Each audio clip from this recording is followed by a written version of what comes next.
What you're about to hear might change the way you look at old photographs forever. In 1899, a simple family portrait was taken in rural Vermont, 4 siblings playing on a summer afternoon. For over a century, this image sat forgotten in an attic until someone noticed something that shouldn't be there, something impossible. Before we dive into this story, if you're enjoying this kind of content, don't forget to hit that like button. It really helps the channel grow. The photograph first resurfaced in 2019 when Margaret Thornton, a 67-year-old librarian from Burlington, Vermont, inherited her great-grandmother's estate. Among the dusty boxes of letters, quilts, and silverware, she found a leather-bound album containing dozens of photographs from the late 1800s. Most showed stiff, formal portraits. Men in dark suits, women in high-collared dresses, their faces stern and unsmiling as was customary for the era when exposure times required subjects to remain perfectly still. But one photograph was different. It showed 4 children outdoors, caught in what appeared to be a moment of genuine play. The image quality was remarkable for its time, sharp, well exposed, with excellent contrast. Margaret recognized the location immediately, the old Thornton family homestead that had burned down in 1924, its stone foundation still visible on the property her cousin now owned. The children were arranged naturally, not posed. 2 boys, perhaps 8 and 10 years old, stood on the left side of the frame. They wore simple cotton shirts and suspenders, their hair neatly combed but slightly disheveled. On the right, 2 girls in white pinafores appeared to be playing with a porcelain doll.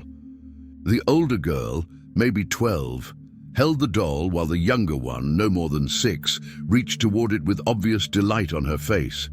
Margaret smiled at the innocence of the scene. She knew from family records that these were her great-great-grandparents' children, Thomas, Edward, Catherine, and little Mary. She'd heard stories about them her entire life. Thomas had become a doctor, Edward, a banker. Catherine had married a railroad engineer and moved to Boston. But Mary had died of scarlet fever in 1897, 2 years before this photograph was taken. That detail struck Margaret as she examined the image more closely. She knew the family had lost their youngest daughter. The grief had reportedly devastated her great-great-grandmother, who'd kept Mary's room exactly as it had been for years afterward. Yet here was a photograph from 1899 showing 4 healthy, happy children. Perhaps the date was wrong, Margaret thought. Maybe this picture had been taken before Mary's death. She turned the photograph over. On the back, written in faded brown ink, were the words, "Summer 1899. The children at play. God bless and keep them." The handwriting matched other documents Margaret had seen. It was definitely her great-great-grandmother's script, but that meant the photograph had been taken 2 years after Mary died. Had the family had another daughter she didn't know about? Had records been mistaken about when Mary passed away? Margaret decided to scan the photograph at high resolution. She worked at the Burlington Public Library and had access to excellent digitization equipment. Using a professional flatbed scanner, she created a digital file at 1200 dpi, high enough to see every minute detail of the original image. That evening, sitting at her home computer, Margaret zoomed in to examine the children's faces more clearly. She wanted to see if she could identify which child was which, to compare them with other photographs she'd found. She started with the boys on the left, noting their similar features, definitely brothers. Then she moved to the girls on the right. The older girl was easy to see clearly. Her face was turned partially toward the camera, her expression serene, almost protective as she held the doll. Margaret zoomed in further, examining the details of her dress, the ribbon in her hair. Everything was in perfect focus. Then she moved to examine the younger girl, the one reaching for the doll. Her face was slightly motion blurred, as if she'd been moving when the shutter snapped. But something else caught Margaret's attention as she zoomed in closer. The doll, At normal viewing size, the porcelain doll appeared to be held by the older girl, Catherine. Her hands were positioned around its cloth body, supporting it from behind. But when Margaret zoomed in to 400% magnification, she could see something that made her breath catch in her throat. The doll's arms weren't hanging limply at its sides, as dolls' arms do. They were wrapped around something. And when Margaret adjusted the brightness and contrast to see more detail in the shadows, she realized what that something was. The doll was holding the older girl. Small porcelain hands, no bigger than a child's, gripped Catherine's forearms. The fingers were distinct, positioned with deliberate pressure. It wasn't a trick of light or shadow. The doll's hands were clearly grasping the girl's arms, not the other way around. Margaret leaned back from her computer screen, her heart racing. She looked at the image at normal size again. Everything appeared perfectly ordinary, a girl holding a doll while her younger sister reached for it. But zoomed in, the truth was undeniable. The positioning was impossible unless the doll had been holding onto Catherine. She examined the rest of the photograph for any signs of manipulation or double exposure, techniques that were possible even in 1899. But the image showed none of the telltale signs. No misaligned edges, no differences in lighting or focus, no ghosting or transparency effects. The photograph appeared to be a single, genuine exposure. Margaret saved the zoomed-in section as a separate file and sent it to her daughter, Rachel, a photography professor at the University of Vermont. "Mom, what am I looking at?" Rachel texted back within minutes. "Is this real?" "I don't know," Margaret replied. "That's what I'm trying to figure out." Over the next few days, Margaret researched everything she could about the photograph and the doll. She went through boxes of family letters, looking for any mention of toys or possessions. She found several references to Mary's doll, a porcelain-headed doll that had been a gift for the youngest daughter's 5th birthday in 1896. One letter, written by Catherine to a cousin in 1901, mentioned the doll specifically. "Mother finally allowed me to have Mary's old doll. I don't play with it much. Sometimes when I hold it, I feel strange, as if Mary is still nearby. Father says I'm being foolish, but I think about her every day." If you're enjoying this mystery so far, leave a comment below telling me what you think is happening in this photograph. Margaret found another reference in a diary entry from 1903, written by Thomas, one of the brothers. "Catherine insists the doll moves on its own. Mother is worried about her, says grief affects people differently, but I saw it too last Tuesday. The doll was on the shelf in Catherine's room. When I walked past, I could swear its head turned to follow me." These weren't the writings of people prone to fantasy or superstition. Thomas became a respected physician. Catherine was known for her practical nature. Yet both had written about the doll in ways that suggested something unusual about it. Margaret scheduled a visit to her cousin's property, where the old homestead had stood. She wanted to see the exact location where the photograph had been taken, to understand the context better. Maybe seeing the place in person would help explain what she was looking at. The old Thornton property sat at the end of a dirt road, about 15 miles outside Burlington. Margaret's cousin, David, still farmed portions of the land, though the original house was long gone. Only the stone foundation remained, overgrown with wild roses and blackberry bushes. David met Margaret at the gate, curious about her sudden interest in family history. "Find something interesting in those old boxes?" he asked as they walked toward the foundation. "Maybe," Margaret said, clutching her laptop bag. She'd brought the digital files with her, along with printouts of the photograph. "I want to show you something, but first, can you tell me what you know about the house, specifically about the family who lived here in the 1890s? David led her through the overgrown grass. "Not much beyond what you probably already know. 4 kids, though one died young. Fire took the house in 24. My grandfather, your great-uncle, inherited the land and built the current farmhouse about a quarter-mile that way. He pointed north. Why? Margaret opened her laptop and showed him the photograph at normal size. Recognize this spot? David studied the image carefully. That's definitely here. See that oak tree in the background? That's the old Sentinel oak, or it was. Lightning took it down in the 60s, but you can still see the stump if you know where to look. He oriented himself, using the foundation stones as reference points. They were standing right about here. He walked to a spot about 20 feet from the foundation, where the ground was slightly raised. Margaret followed, noting how the angle matched the photograph. Even after 126 years, the basic topography remained recognizable. Now look at this, Margaret said, opening the zoomed-in file showing the doll's hands gripping Catherine's arms. David stared at the screen for a long moment. That can't be right. Is this edited? I thought so too, but I had Rachel analyze it. She brought in 2 colleagues from the university's digital forensics program. They ran every test they could think of: error level analysis, clone detection, metadata examination. According to them, the photograph shows no signs of manipulation. What you're seeing is what was on the original film. But dolls don't hold people, David said, his practical farmer's logic asserting itself. Maybe the girl was holding it that way, and it just looks strange from this angle. Margaret had considered that explanation. She pulled out another printout, an anatomical diagram she'd created showing the positioning of the hands.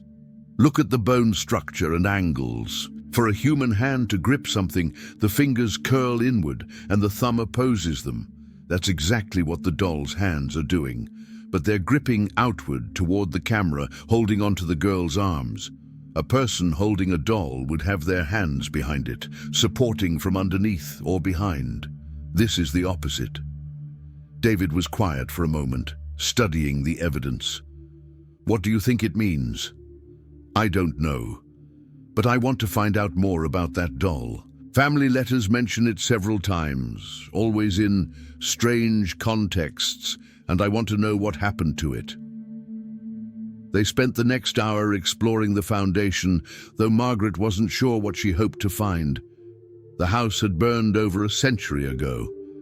Anything that survived would have been salvaged by the family or buried under decades of vegetation and soil. But David remembered something his grandfather had mentioned years ago. There's a small family cemetery about half a mile into the woods, private plot just for Thorntons. Maybe 6 or 7 graves total. Mary's buried there. They found the cemetery after a 20-minute walk through increasingly dense forest. A low stone wall enclosed an area no bigger than a typical living room. 6 headstones stood in varying states of weathering and decay. Margaret found Mary's easily, the smallest stone, placed between 2 larger ones that marked her parents' eventual resting places.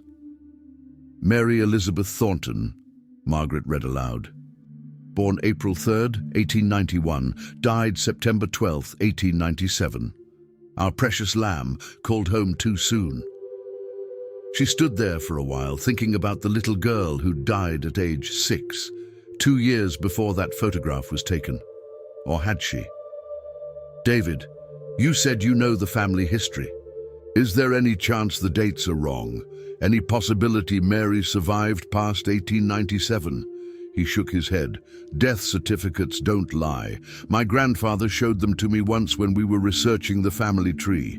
Mary died of scarlet fever September 12, 1897. It's documented in church records, census data, everything.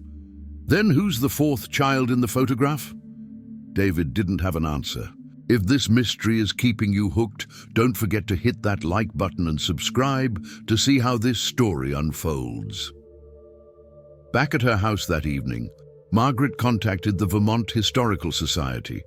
She sent them copies of the photograph and asked if they had any records about the Thornton family or unusual incidents involving photographs from that era.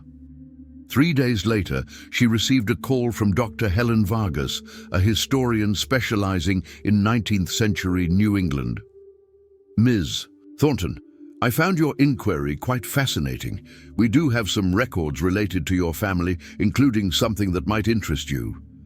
Dr. Vargas explained that she'd found a newspaper article from the Burlington Free Press, dated October 15, 1899. It's a small piece, just a few paragraphs, but it mentions your family specifically. Would you like me to read it to you?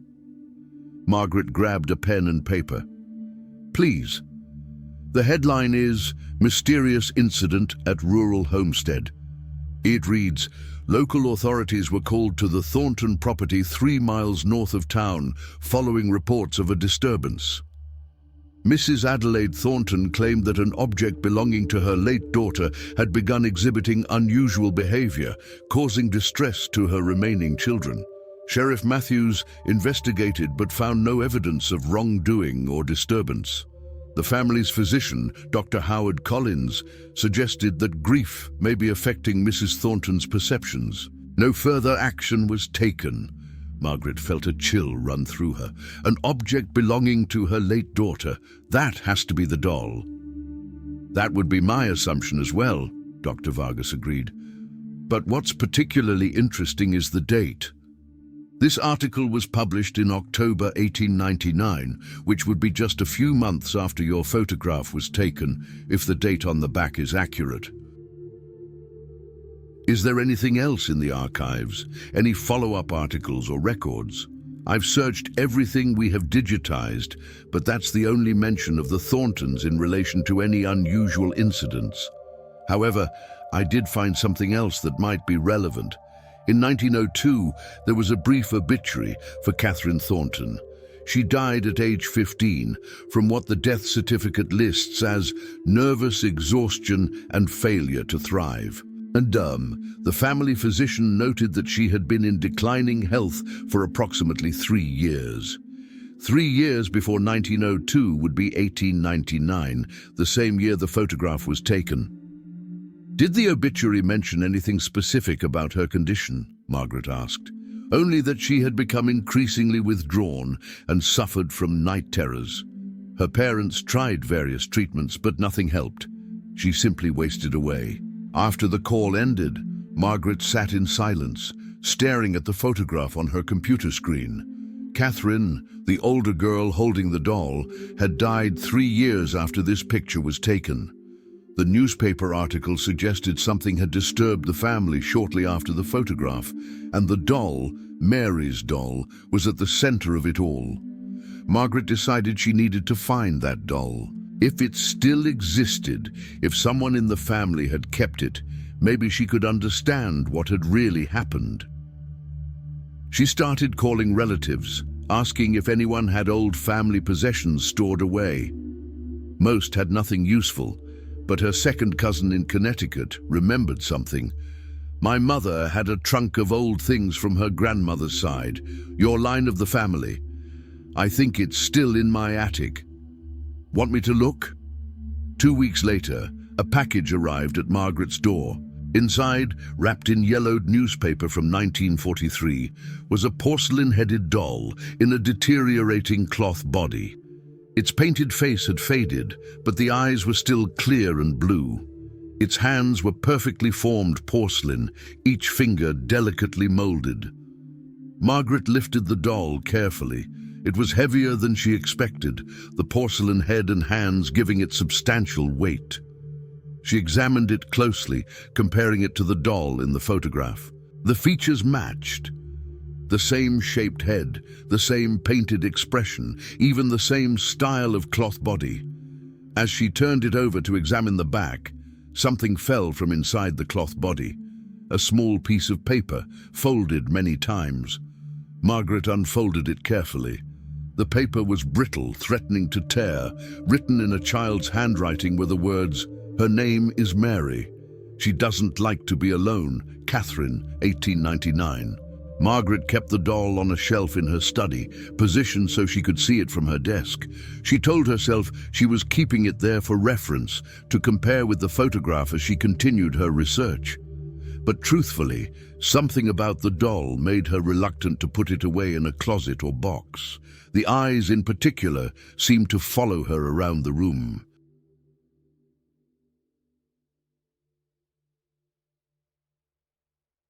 She knew this was a common optical illusion with painted eyes.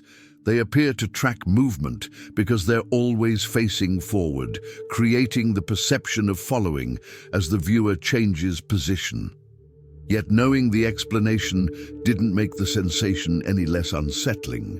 Rachel visited 3 days after the doll arrived. She'd been following her mother's research with growing fascination and wanted to examine both the photograph and the doll in person. "It's definitely the same doll," Rachel confirmed after comparing it with high-resolution printouts.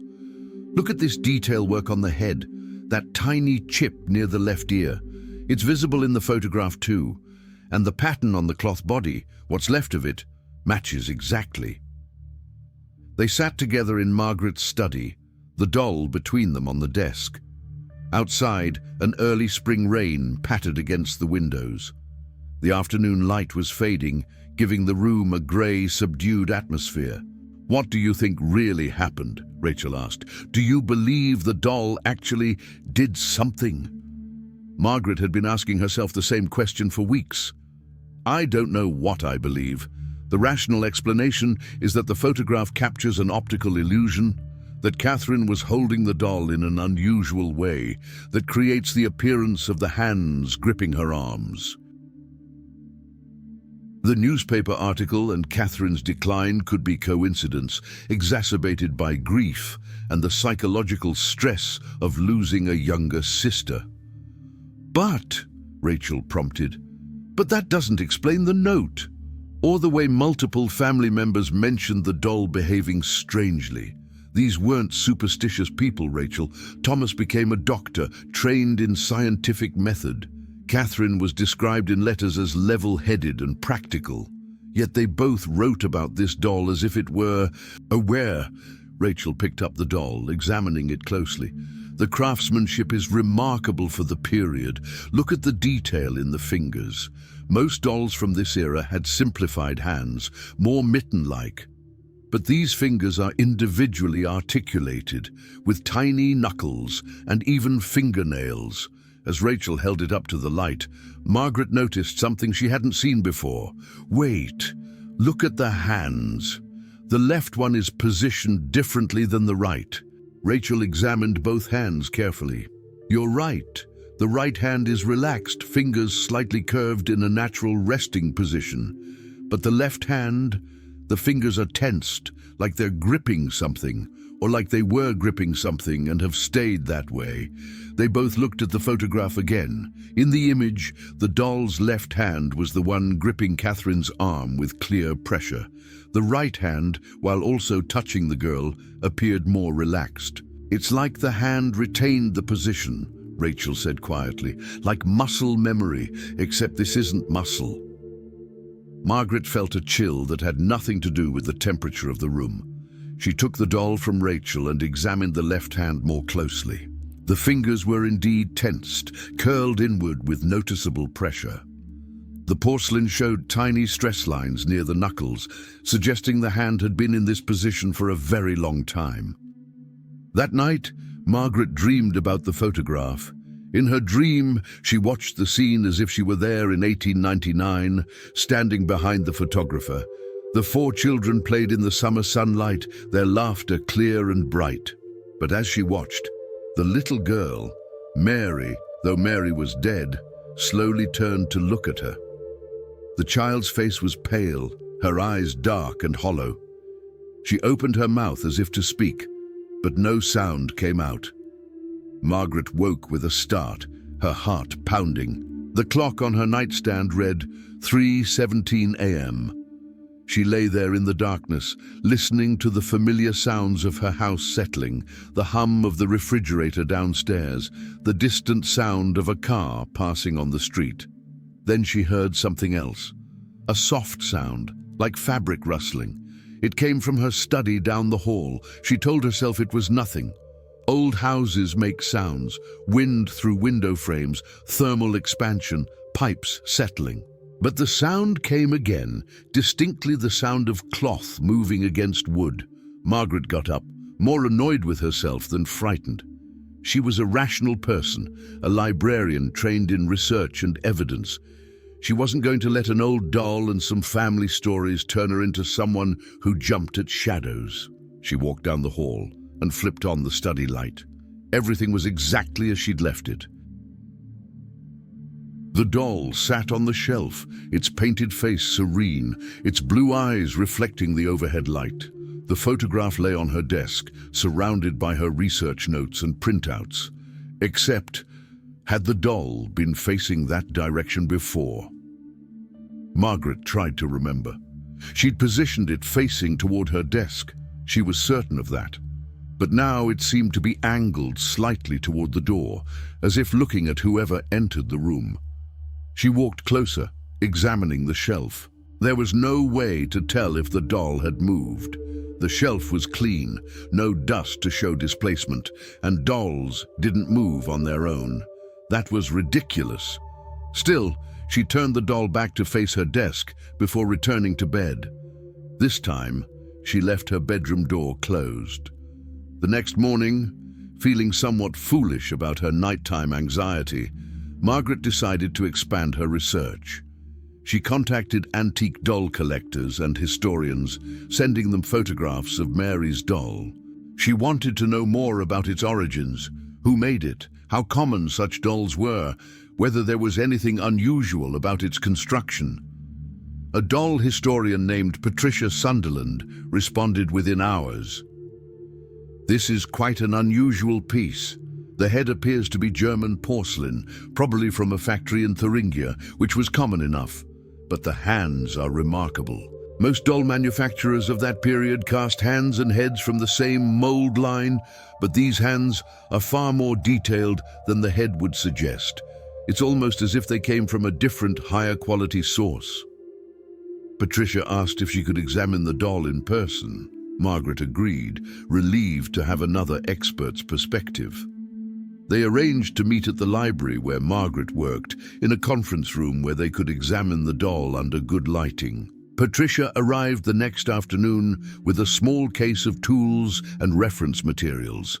She was a woman in her 60s, with sharp eyes and steady hands. She handled the doll with the confidence of someone who'd examined thousands of such objects. "The head is definitely German," she confirmed after several minutes of examination.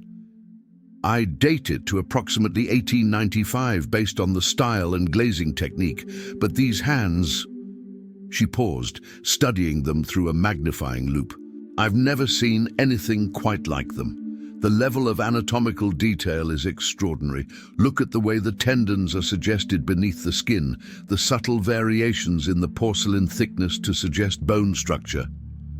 "Is that unusual?" Margaret asked. "For a child's toy?" "Absolutely. This kind of detail work would be more appropriate for a medical teaching model or an artist's reference piece. It would have been expensive to produce and fragile for play. I can't imagine why anyone would put such sophisticated hands on an otherwise ordinary doll.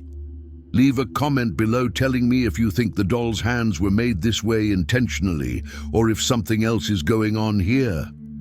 Patricia spent another hour examining every aspect of the doll. She noted repairs to the cloth body, probably done in the early 1900s. She found the maker's mark on the back of the head, a small symbol that identified it as coming from the Kästner factory in Wolterhausen, Germany. But the hands bore no marks at all. "That's another oddity," Patricia said. "Factory-made porcelain pieces almost always had marks or mold numbers. Even if the hands came from a different source, they should have some identification. But these are completely unmarked, as if they were custom-made." "Custom-made for what?" Margaret asked. Patricia shook her head. "I wish I could tell you, but I can say this: whoever made these hands was exceptionally skilled, and they put far more work into them than would be economically sensible for a child's toy. There had to be a specific reason." After Patricia left, Margaret sat alone in the conference room with the doll. The afternoon sun slanted through the windows, casting long shadows across the table. She thought about what Patricia had said, that the hands were too sophisticated, too detailed, too unusual for an ordinary doll. She thought about the photograph, about the impossible positioning of those hands gripping Catherine's arms. She thought about Catherine's slow decline over 3 years, wasting away from nervous exhaustion. She thought about Thomas's diary entry, claiming the doll's head had turned to follow him. And she thought about the note she'd found inside the doll. Her name is Mary. She doesn't like to be alone. What if the doll hadn't been made for Mary? What if somehow it had been made by Mary, or at least shaped by her? Not physically, of course. That was impossible. But what if grief and loss and the desperate longing of a dying child had somehow imprinted on this object? Margaret shook her head. That was magical thinking, not rational analysis. Objects didn't absorb emotions or intentions. They didn't become vessels for anything except the meanings people projected onto them. Yet, as she packed the doll carefully back into its box, she couldn't shake the feeling that those blue porcelain eyes were watching her with something very much like awareness. Margaret's research took a darker turn after her meeting with Patricia. She began digging into medical records and death certificates, looking for patterns in the Thornton family history. What she found unsettled her more than anything she'd discovered so far. Catherine Thornton had died in 1902 at age 15, officially from nervous exhaustion. But the physician's notes, which Margaret obtained from medical archives at Dartmouth, told a more detailed story. Dr. Howard Collins had documented Catherine's decline with clinical precision. Patient exhibits increasing withdrawal from normal activities, one entry from March 1900 read. Refuses to part with deceased sister's belongings, particularly a doll she keeps with her at all times.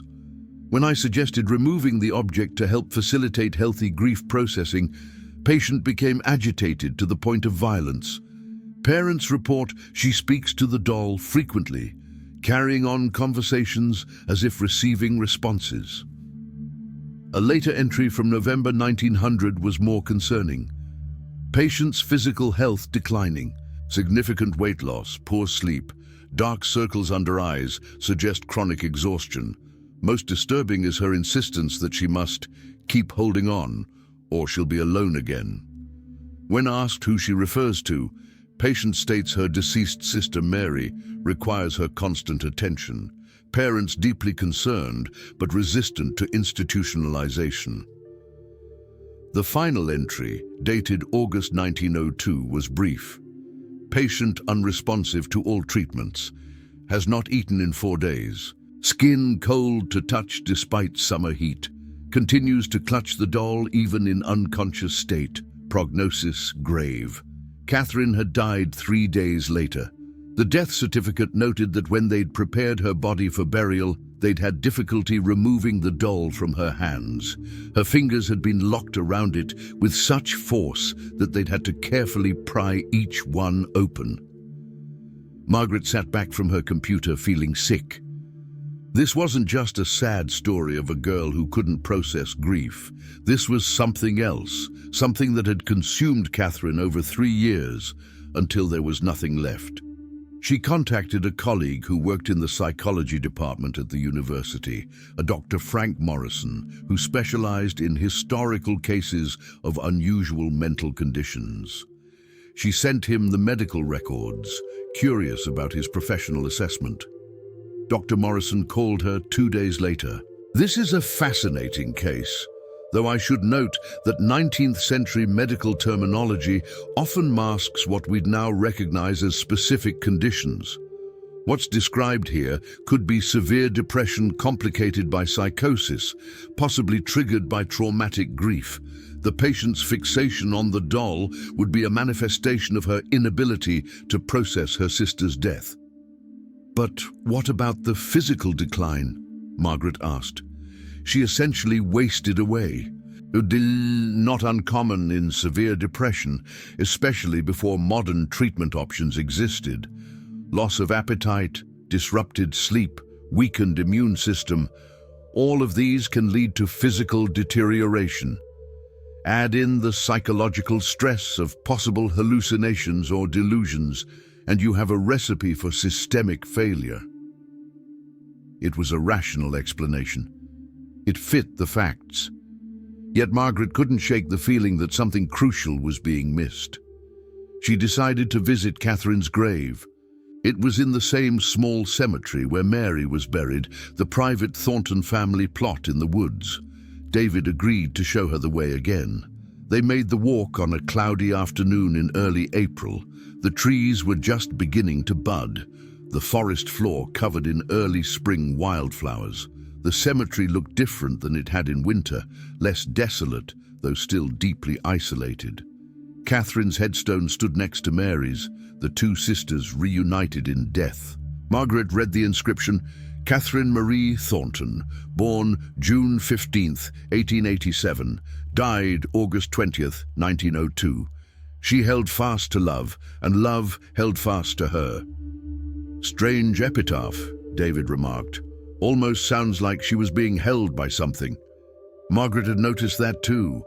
The wording was unusual, almost ominous in the context of what she'd learned. Who had chosen those words? Catherine's grieving parents, or had Catherine herself requested them? She knelt by the grave, clearing away some of the debris that had accumulated over the winter. As she did, her fingers brushed something hard beneath the leaves. She pulled out a small object, corroded and green with age, a metal toy soldier, the kind children played with in the 1890s. Why would this be here? She asked, showing it to David. Kids' graves sometimes have toys left on them. Family tradition, maybe, or other children paying respects. But that looks pretty old. Could have been there since the original burial. Margaret pocketed the soldier and continued clearing the grave. She found two more objects, a corroded metal button and a small fragment of porcelain, no bigger than a thumbnail. The porcelain piece was painted with a delicate blue that reminded her of eyes. Her hands went still. She examined the fragment more closely. It was curved, as if from a rounded surface, and the blue was the exact shade of the doll's painted eyes. David, did anyone ever mention what was buried with Catherine? No idea. Why? Margaret showed him the porcelain fragment. I think this might be from the doll, the one she wouldn't let go of. You think they buried it with her? Maybe. Or maybe someone broke it after she died, buried pieces of it here. Either way, if this is from the doll, then the one I have isn't complete. That evening, Margaret examined her doll with new scrutiny. She looked for any signs of damage or repair to the head, any indication that pieces might have been broken off. The head appeared intact, but there were areas where the paint was disturbed, as if something had been scraped or chipped away and then touched up later. She got a bright LED light and examined every millimeter of the porcelain. On the back of the head, hidden beneath the attachment point where the cloth body connected, she found a hairline crack. It had been carefully repaired, the porcelain glued back together so precisely that it was almost invisible. But there was definitely damage there, old damage that had been meticulously fixed. Had someone tried to destroy the doll after Catherine died? Had they failed, giving up after breaking off small pieces, settling for repairing the major damage instead? Margaret pulled out the note she'd found inside the doll. Her name is Mary. She doesn't like to be alone. Catherine, 1899. She'd read it dozens of times, but now a different interpretation occurred to her. She'd assumed Catherine meant that the doll, representing Mary, didn't like to be alone. But what if she meant something else? What if Mary, somehow impossibly, was actually present in or through the doll, and Catherine was warning anyone who found the note that separating them would have consequences? The thought was absurd. Consciousness didn't transfer to objects. The dead didn't possess dolls. These were fairy tale ideas, superstitions that had no place in rational investigation. Yet Catherine had wasted away over 3 years, refusing to let go of the doll, convinced she needed to keep holding on. The newspaper article had mentioned unusual behavior that disturbed the family. Thomas had written about the doll seeming to move on its own. And now Margaret had a doll with impossibly detailed hands, positioned as if they'd gripped something, with a note warning against separation. She needed more information. She returned to the Historical Society archives and requested any records related to Mary's death in 1897. Dr. Vargas had mentioned scarlet fever, but Margaret wanted details. The death certificate was straightforward enough. Mary Elizabeth Thornton had died on September 12, 1897, of complications from scarlet fever. She'd been sick for 6 days. But attached to the death certificate was something Margaret hadn't expected: a letter from Dr. Collins to the county health office. The letter explained that Mary's death had been particularly distressing due to the circumstances. She'd been delirious with fever for the last 2 days of her life, calling out for her mother and siblings continuously. In her final hours, she'd clutched her doll with extraordinary strength for one so weakened by illness, refusing to release it even when family members tried to make her more comfortable. The child's final words were most unusual, Dr. Collins had written. She stated quite clearly, despite her delirium, "I won't let go. I'll hold on tight. I promise I won't let go." She was still gripping the doll when she expired at 3:17 in the morning. Margaret felt her blood run cold. Mary had died at 3:17 a.m., the exact time Margaret had woken from her nightmare about the photograph, the same time she'd heard sounds from her study. It was a coincidence. It had to be. Margaret checked the death certificate again, verifying the time. Yes, 3:17 a.m., September 12th, 1897.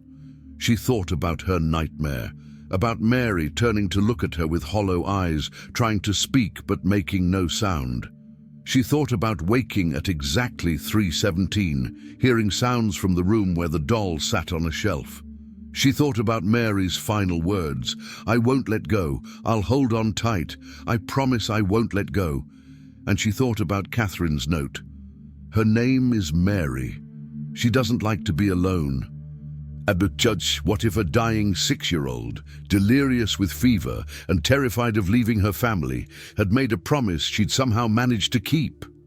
What if her desperate need to hold on had found an anchor in the one object she'd clutched in her final moments? No, that was impossible. Grief and loss were powerful emotions, but they didn't transcend death. They didn't give the departed agency in the world of the living. Yet the evidence kept accumulating. The photograph showing the doll's hands positioned wrong. Catherine's 3-year decline, holding the doll constantly until she died. The fragmentary references to movement and awareness. The note warning against leaving Mary alone. Margaret made a decision. She would take the doll back to the cemetery, back to Mary's grave. If there was even a chance that some part of Mary was bound to this object, separated from her sister for over a century, then the least Margaret could do was return them to proximity. She drove out to the property the next afternoon, the doll wrapped carefully in cloth, the photograph and all her research materials in her bag. David met her there, curious about what she was planning. "I want to see if anything changes," Margaret explained as they walked toward